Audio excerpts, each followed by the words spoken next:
Today we are using stencils. Here are some stencils that I have cut.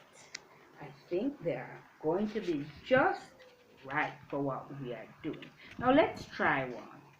Now if I want a red fish, you would imagine I could take my sponge, dip up some red paint and go ahead.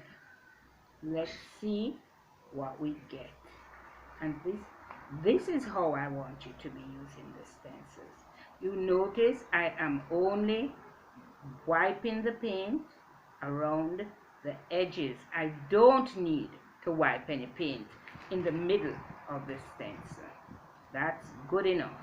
There we go. Don't overdo it. So let's take it off and see the image we have. Is that a red fish? The red is around the fish. Where is the fish?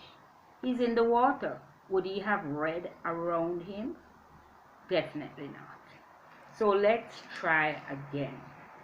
This time I'm thinking what I'm going to do is wipe some red on the area where I want the fish to be. Then I'm going to place my fish down on the red paint. It's not too wet, so it will be fine. Now I'm going to use the blue paint.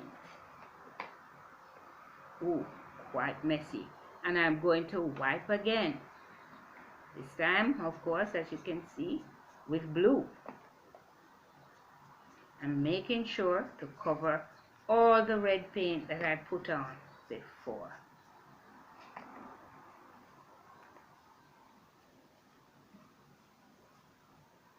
Now let's have a look at what we have created.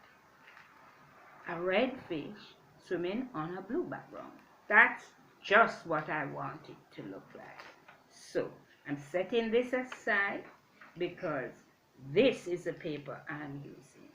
So again, I'm going to get some red paint down where I want to have my fish. I think I want to have one somewhere here, and I don't want him to be completely red.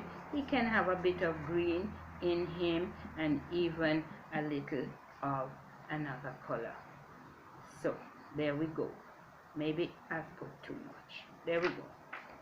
And where's my fish? There he is. So covering up, and I'm going in with my blue paint again. There I go.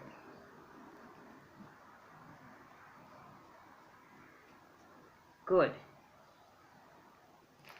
Beautiful. I like him. So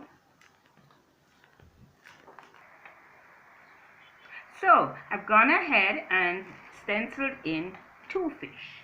Now I'm using my wavy line to create a sandy area at the bottom of my picture. The trick is trying to hold down your stencil, hold it steady while you do the dabbing of the sponge. Dabbing or wiping, either one works well. And that's it. Now I am wiping in a little green area where I plan to do some seaweed stenciling. So I'm using the same wavy line that I used before, placing it over the green, and I'm going to wipe away with my blue, dabbing away with my blue, dabbing away with my blue, and I'm going to do the same thing on this side, dabbing all around with my blue.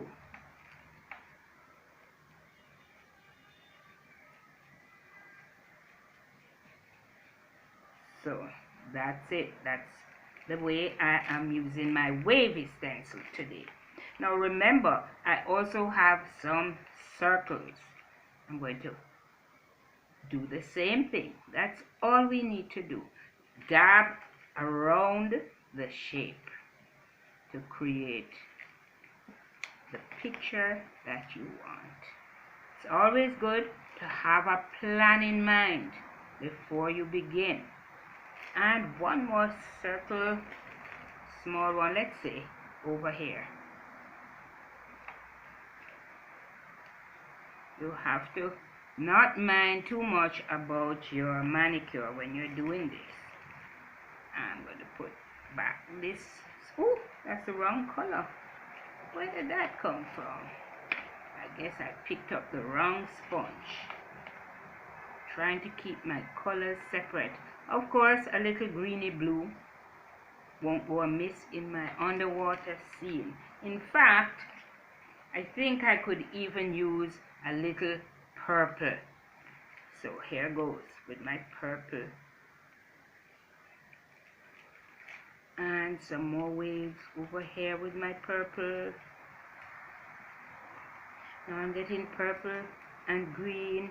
Might as well throw in a little blue as well.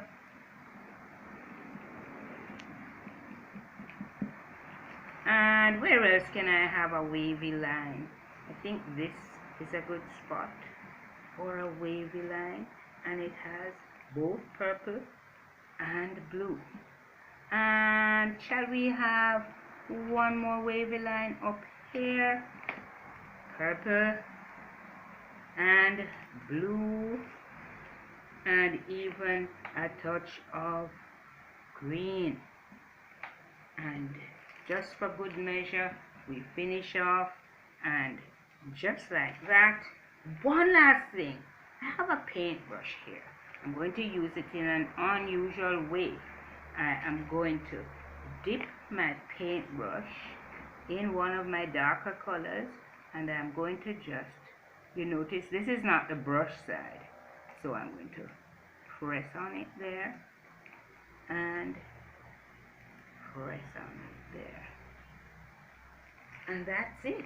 My picture is complete.